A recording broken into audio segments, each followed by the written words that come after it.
예. 오늘 말씀 예수님은 천국을 말씀하시면서 누룩을 예로 들어서 비유로 말씀하셨습니다. 천국은 마치 여자가 가루 서말 속에 갖다 넣어 전부 부풀게 한 누룩과 같으니라. 이 비유는 특별히 가정에서 주부들이 가족들을 먹일 빵을 만드는 장면을 예로 들어서 말씀하셨습니다. 그러니까 비유가 얼마나 쉬웠겠습니까? 다시 한번 말씀드리지만 성경 말씀은 어려운 말씀이 없는 거예요. 성경 말씀은 매우 쉬운데 이 말씀을 전하는 사람들이 어렵게 만드는 능력이 출중해서 어렵게 하는 거예요. 성경은 결코 어려운 말씀이 아닙니다. 가정 어렵습니까? 빵 만드는 거, 밥 짓는 거 어렵습니까? 하는 것은 혹시 어려울지 모르지만 내용은 전혀 어렵지 않다는 겁니다. 자, 그렇다면 예수님은 이런 모습을 언제 보셨을까? 분명히 그렇습니다. 어머니 마리아가 가족들을 위해 빵 굽는 모습을 어려서부터 계속 지켜보면서 빵을 만들 때는 밀에다가 밀가루에다가 무엇을 넣는다? 누룩을 넣는다 라고 하는 것을 알게 되었을 것입니다. 그렇다면 오늘 본문 말씀해 보니까 가루 서말 속에 누룩을 넣는다고 되어 있는데 가루 서말 속에 누룩을 넣으면 어떻게 될까요?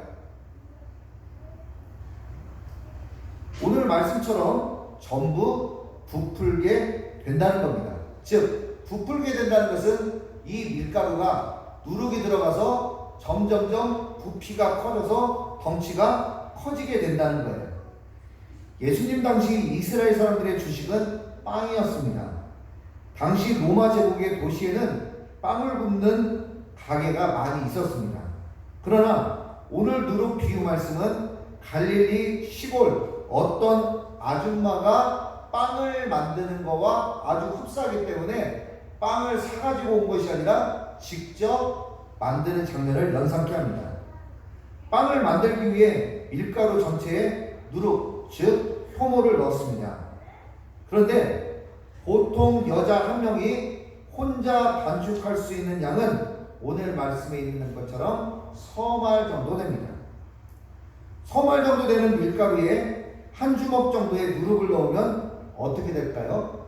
말씀드렸던 것처럼 밀가루는 부풀어 오르게 됩니다. 그럴 때 부풀어 오른 밀가루는 굉장히 많은 사람들이 식사를 하게 됩니다. 자, 저를 보세요. 가루 서말이라고 그랬는데 밀가루 서말이라고 그랬는데 밀가루 서말이면 몇 킬로일까요?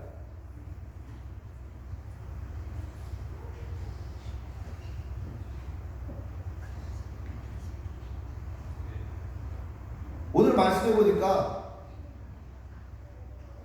가루 서만을 가지고 지금 빵을 만든다는 거예요. 몇 킬로 정도 되겠습니까? 30킬로. 자, 우리 임지사님 댁에 쌀이 떨어졌습니다. 그래서 우리 찬영이에게 심부름 시킵니다. 찬영아, 한두레 마트에 가가지고 쌀을 좀 사가지고 와라. 그리고 찬영이가 몇 킬로짜리 쌀을 사가지고 올까요? 20킬로짜리를 사가지고 옵니다. 자, 쌀 20킬로 한 포대 가지고 떡을 만든다면 몇 명이 먹을 수 있겠습니까? 임지사님 가족만 먹을 수 있겠습니까? 쌀 20킬로 굉장히 많이 먹겠죠? 자, 오늘 말씀의 힌트가 여기에 있는 거예요. 이 말씀을 드리려는 거예요. 가루 서말 속에 쌀 20kg보다 더 많은 양이에요. 약 24kg의 밀가루를 가지고 부풀게 만들어서 빵을 만든다는 겁니다. 몇 명이 먹을 수 있을까요? 약 100명 정도가 먹을 수 있는 엄청난 양이에요. 그러면 오늘 성경 말씀에 등장하는 여자가 가루 서말 속에 이 누룩을 넣어가지고 빵을 100명분이나 되는 식사를 준비를 했다. 왜 그렇게 준비했을까요? 그 이유를 알아야죠. 잔치를 했을까? 아니에요. 그거는 지금 오늘을 살고 있기 때문에 우리가 그렇게 생각을 하는 거예요. 예수님 당시에 사람들은 대부분 시족 중심으로 살았습니다. 그래서 오늘은 마테네가 식사를 준비합니다. 그리고 내일은 요한네 가족에서 준비를 하는 거예요. 그러다 보니까 그 마을당에 있는 사람들이 함께 공동 식사를 하기 때문에 가루 서말을 가지고 약 100명분의 식사를 준비를 합니다.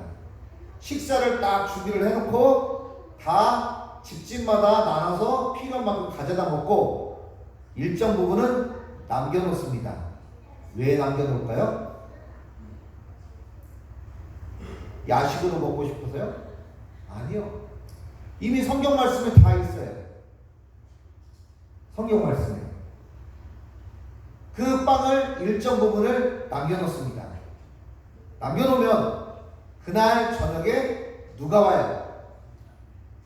멀리 다른 지역에 있는 친구가 찾아옵니다. 혹은 그곳을 지나가는 사람들이 찾아옵니다. 그러면 식사를 하지 못한 분들에게 식사를 나눠주는 그 일을 하기 위해서 이렇게 여분의 식사를 준비해 놓는 겁니다. 이런 풍습과 문화를 이해를 해야 오늘 말씀이 쉽게 이해가 될 수 있습니다. 자, 그렇다면 오늘 말씀이 주는 신앙적인 교훈은 무엇인가? 첫 번째, 누룩 비유는 일상생활의 소중함을 깨우쳐줍니다. 일상생활 중 빼놓지 않고 해야 되는 일이 있다면 그것은 삼시세끼 제대로 먹는 거예요. 세끼 먹는 것이 특별합니까? 우리는 지극히 평범한데 특별하진 않아도 평범하지만 매우 소중하고 중요한 거예요.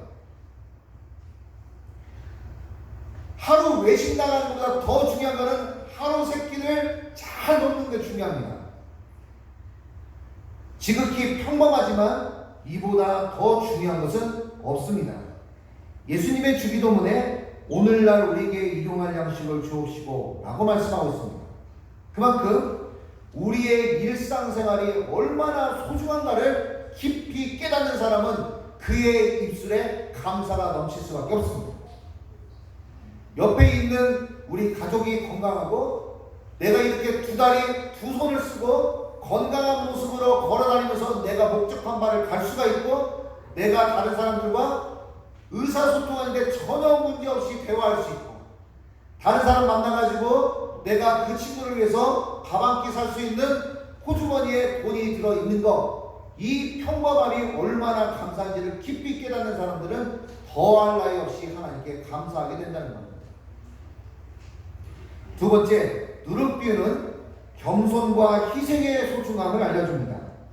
빵이 만들어지기 위해서는 밀 그 자체로는 절대로 안 됩니다. 맷돌에 갈리고 부서질 때 밀가루가 됩니다. 밀을 가지고서는 빵을 만들 수가 없습니다. 밀가루가 되어야만 부드러운 가루가 될 때 물과 꿀과 누룩을 받아들일 수 있게 됩니다. 그리고 빵을 만드는 사람이 원하는 모습의 빵으로 쓰임받을 수 있게 되는 것입니다. 마찬가지로 하나님 손에 쓰임받는 사람은 어떤 사람입니까? 당연히 겸손과 희생하는 사람을 사용하신다는 겁니다. 잠언 16장 18절 교만은 패망의 선봉이요 거만한 마음은 넘어짐의 앞잡이입니다. 마지막 세 번째, 누룩 비유는 하나님의 말씀이 소중하다는 것을 우리에게 일깨워줍니다. 누룩 비유의 핵심은 바로 천국입니다. 하나님의 나라, 하나님의 백성, 즉 교회를 뜻합니다. 하나님 백성들의 내면은 변화가 일어납니다. 미리 우리 자신이라면 밀가루처럼 겸손과 희생하는 마음의 자세를 가져야 하며 우리의 마음속에 누룩과 같은 하나님의 교훈, 하나님의 말씀이 들어가서 우리 안에 새로운 변화가 생기게 되고 이 새로운 변화는 새로운 생각을 가지게 되고 새로운 생각은 새로운 결심을 하게 되고, 새로운 결심은 새로운 행동을 하게 되고, 새로운 행동을 하면 새로운 삶으로 변화되는 것입니다. 말씀을 뵙겠습니다. 예수님은 누룩 비유를 통해 천국, 즉 하나님의 공동체인 교회가 부흥해야 할 것을 말씀합니다. 부흥은 오늘 말씀과 같이 누룩 비유처럼 우리 자신의 내면이 새롭게 되는 부흥이 일어나야 할 것입니다. 그리고 부흥은 하나님의 말씀을 내 마음에 받아서 행함 있는 믿음이 될 때 일어나게 될 것입니다. 이런 천국의 부흥이, 우리 주원교회 부흥이 일어나기를 예수의 이름으로 축복합니다. 기도하겠습니다. 전능하신 하나님 아버지, 감사합니다. 작은 누룩을 통해서 오늘 천국의 소중함을 깨닫게 하시고 일깨워 주시니 감사합니다. 하나님의 말씀을 늘 마음판에 새기고 우리 내면의 변화가 일어나는 우리 주원교회 모든 성도들이 될 수 있도록 은총을 베풀어 주시옵소서. 감사하며 예수의 이름으로 기도합니다. 아멘.